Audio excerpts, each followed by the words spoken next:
Now on WCCO's Voices, 1 in 16 children in the Somali community are diagnosed with autism. That, combined with the common impulse for kids with autism to be attracted to water, has some in Minnesota calling for safety measures. Plus, meet the two Minnesotans on a mission to provide Muslim women health care with the protective equipment they need. And spreading love and acceptance with music and food. Those are a few of the Minnesotans we'll hear from today on WCCO's Voices. I'm Reg Chapman. Thanks for joining me.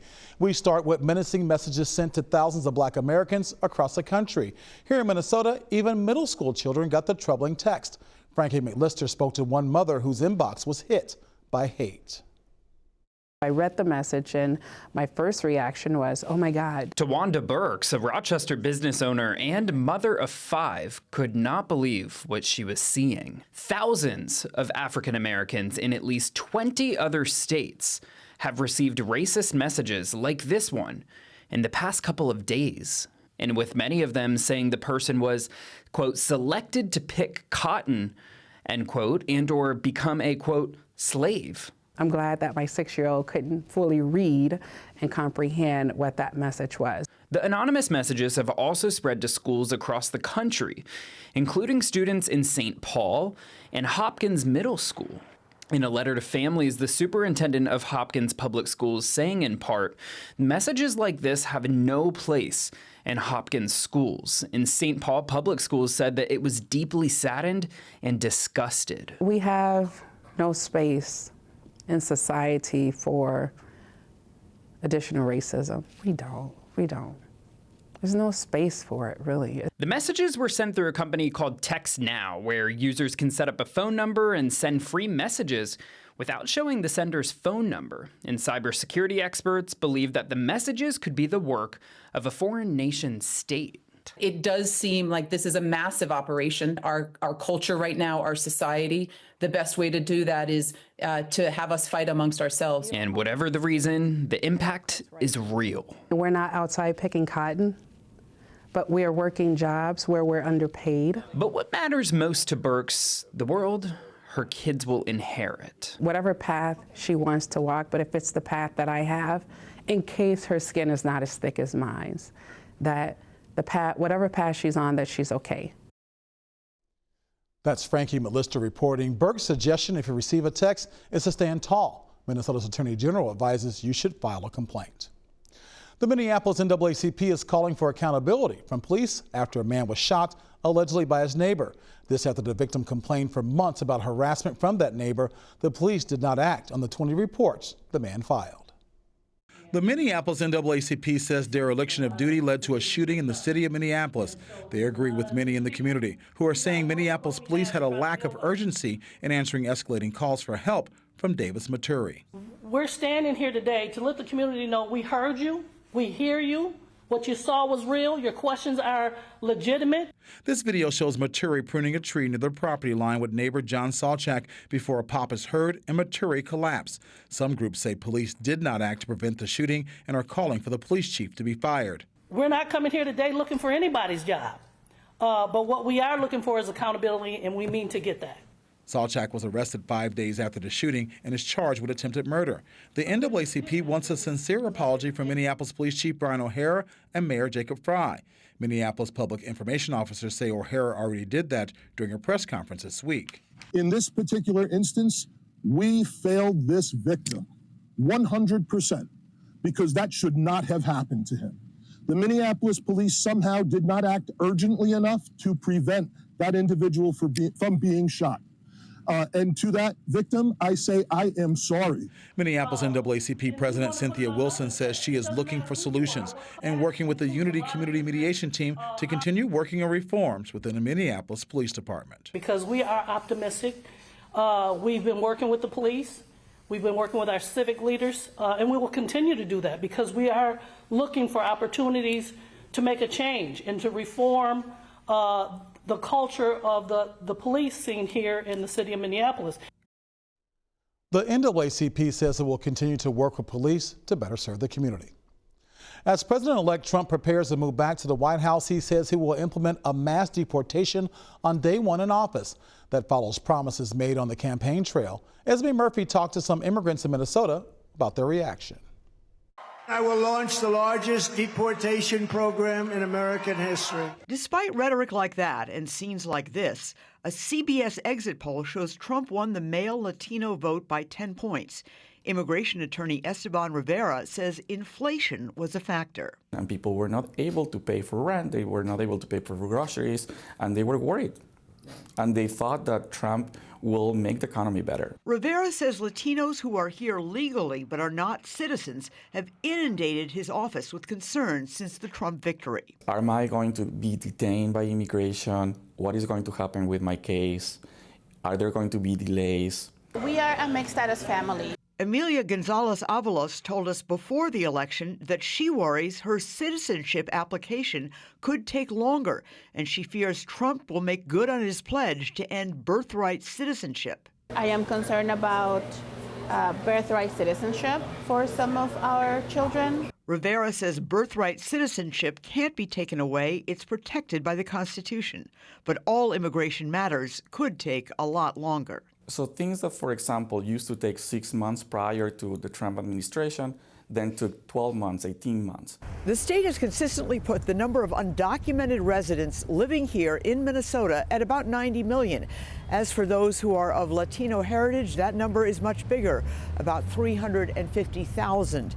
In Minneapolis with photojournalist Chris Cruz, Esme Murphy, WCCO News. Now, Trump's victory also has many in Minnesota's transgender community concerned. Jason Rantala shows us how one local nonprofit is responding.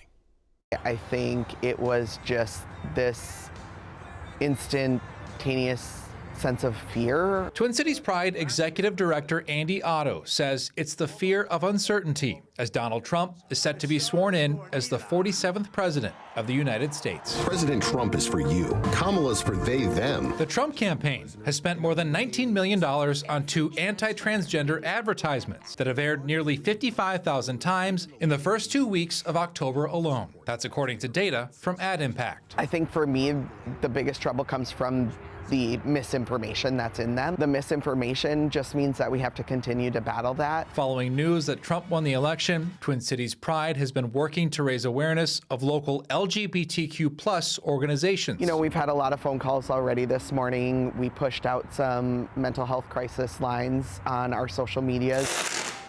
Otto says the election news has meant a greater demand for yard signs, advocating for the protection of trans youth. Last year, a law established Minnesota as a trans refuge state, keeping out-of-state laws from interfering in the practice of gender-affirming health care here. This is not the first time we've faced a battle and a challenge, and we always come out on top. Otto says Trump's election won't stop his organization from speaking the truth and standing up for what's right. We have no plans of going anywhere but getting bigger and stronger. In Minneapolis, Jason Rantala, WCCO News. A few free anonymous resources include the Trevor Project for LGBTQ+ people under 25, the Trans Lifeline, a weekday hotline where you'll speak to a trans or non-binary operator, and 988, a 24/7 hotline for all people. Well, 1 in 16 children in the Somali community are diagnosed with autism.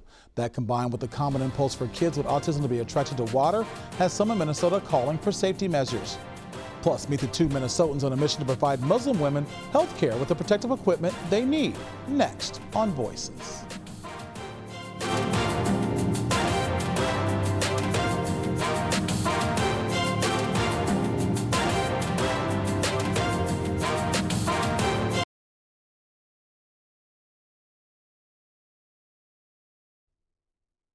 Now on Voices, a call for safety measures after 2 recent deaths of autistic children. Both boys went missing in the Twin Cities metro and drowned. WCCO's David Schumann spoke with an expert who says these deaths are preventable. First, tragedy in Hopkins. A 4-year-old boy with autism drowned there this summer. That's a fear that you always have, that someday your child will run away. Running away is a common impulse for kids with autism, as is being attracted to water. A second child with autism, an 11-year-old boy, drowned in Eden Prairie this month. It's unacceptable that this happens again to another child. and there needs to be some real changes. That's where Dana Harvey comes in. She's a swim instructor in Virginia, certified to teach kids with special needs. But she believes she can help Minnesota families without having to get in the pool with them. The program that I teach is a program called Where There's Water, I Will Wait. And if I can teach a child that they are not to enter water without an invitation or permission to go, then we are going to find it is more successful in keeping our kids from an accidental drowning situation. Dana also focuses on making sure parents understand that if their child goes in the water with a life jacket or with mom or dad supervising on the side, they won't be able to differentiate when they're alone that they're not wearing a life jacket or mom or dad isn't here watching me. I'm looking for action. I want water safety to be a verb. We're going to be water safetying. We're going to be drowning preventioning. Dana says there have been more drownings this year of all kids than any year on record. Parents here feel that fear. This death should really wake up everyone and make them realize, like, this could be your child. David Schumann, WCCO News.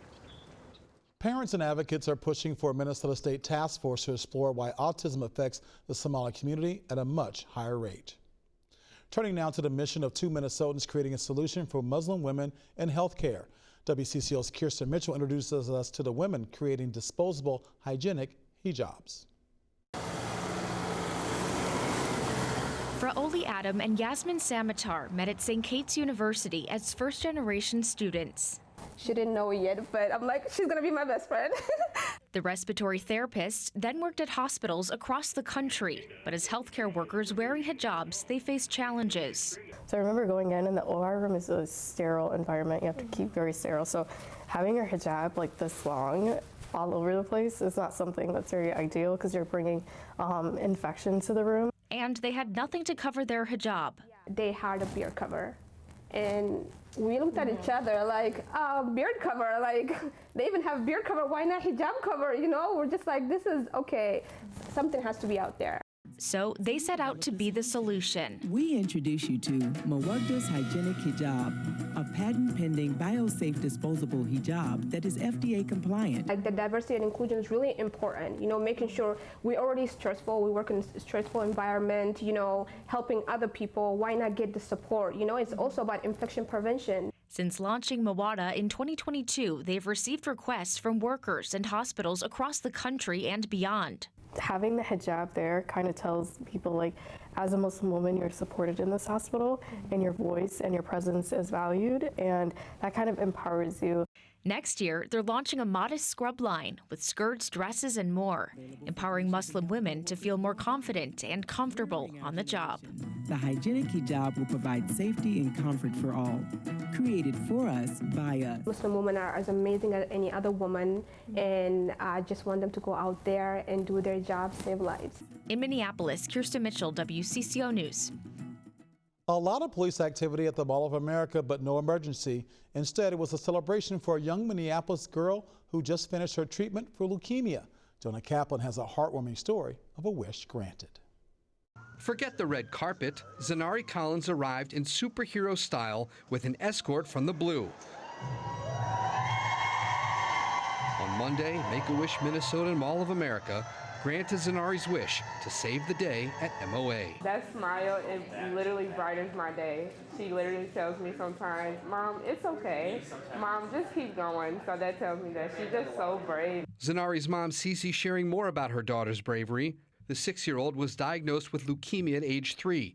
That means she spent half her life in and out of hospitals for treatment. Just imagine your kids sitting in hospital beds, not knowing if they're going to ever get out, not knowing if they can be their self in the real world. But now she's like, I'm here today. I'm 6 years old. I get this. I'm brave. And it's just like so heartwarming. This special girl had a special mission: help find an unattended backpack.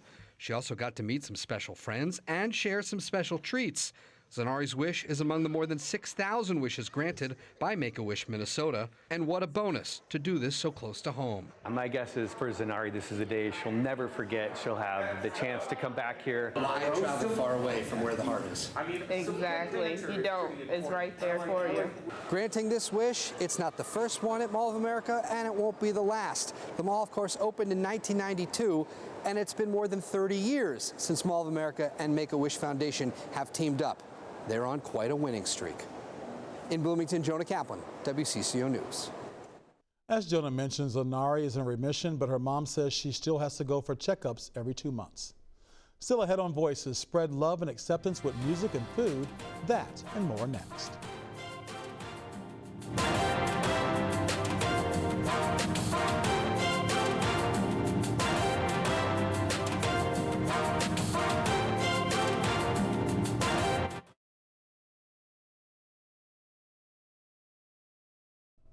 Now on Voices, exploring diverse voices in sports and the arts. The Minnesota United is building the future of the program through a team of young, promising players. Mariel Mose learned how they are one of the first MLS academies, making sure players are physically and mentally ready to go pro. Ramon Lujano Salto is part of the Minnesota United Academy team in one of the most high-pressure positions on the field, goaltender. And so I'm a bit of a hothead when I play after conceding a goal, which is inevitable, obviously, in soccer. But sometimes I have a hard time calming down and moving to the next action. To help him navigate these emotions on the field, he's leaned into the league's newest partnership with Alina Health, the Change to Chill program. It's an online mental health resource for these high-level athletes still in high school to know how to recognize when they need help. What are the things that are causing stress for me? If I have that awareness, I can better understand, okay, here's how I might interact with something when it happens.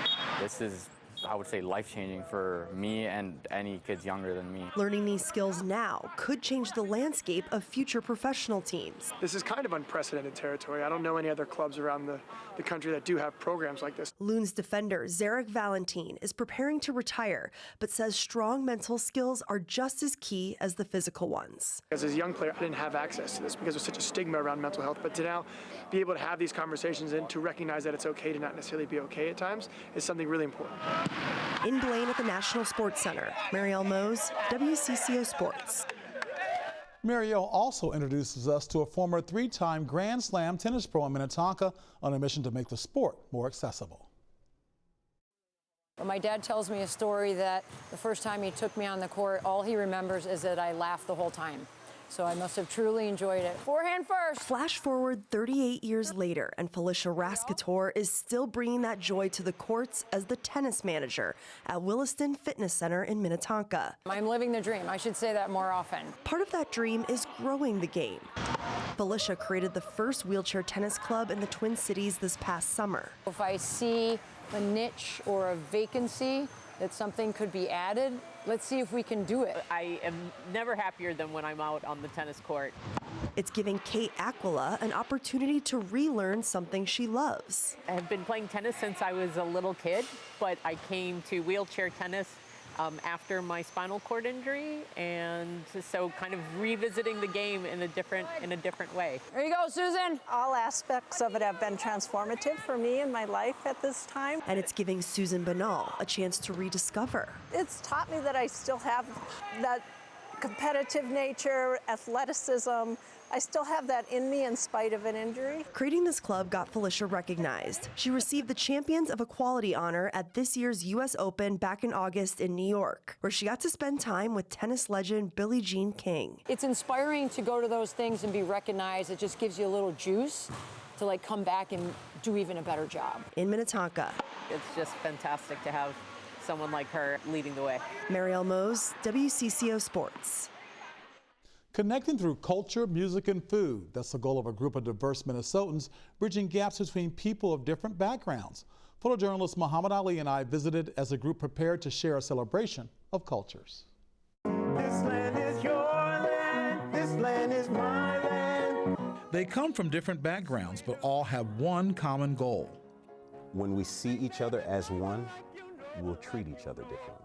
This group, Waseti, represents Liberia, the U.S., Sweden, and Korea. Being Waseti, we are strong enough to inspire.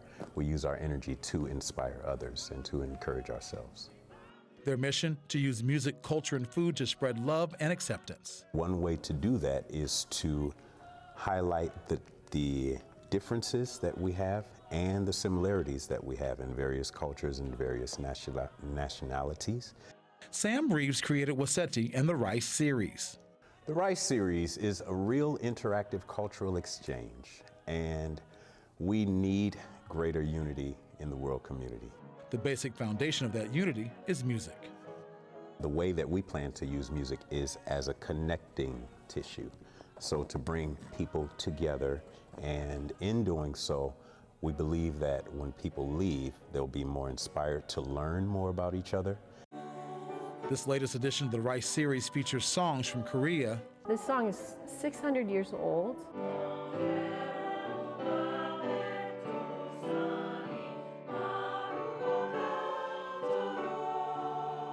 As you know, there's division, right, between the North and the South. This song is one thing that unifies both sides. We sing it the same. Born in the U.S. to Korean immigrants, Jeannie Lee helped teach the words and meaning of this folk song. She believes this exchange of culture is essential to breaking down barriers. I hope that they see all of us singing these Korean songs and going, wow, that's kind of great. All these different kinds of faces singing together.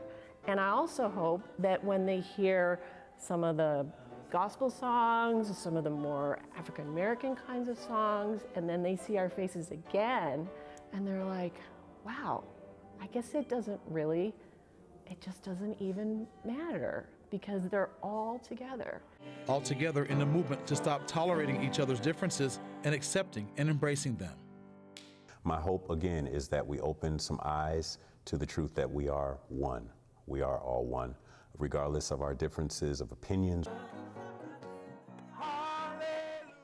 Thanks to Waseti for welcoming Muhammad and me. Head to youtube.com/WCCO and click on playlists for more stories giving voice to diverse communities. I'm Rich Chapman. Thanks for joining us for Voices.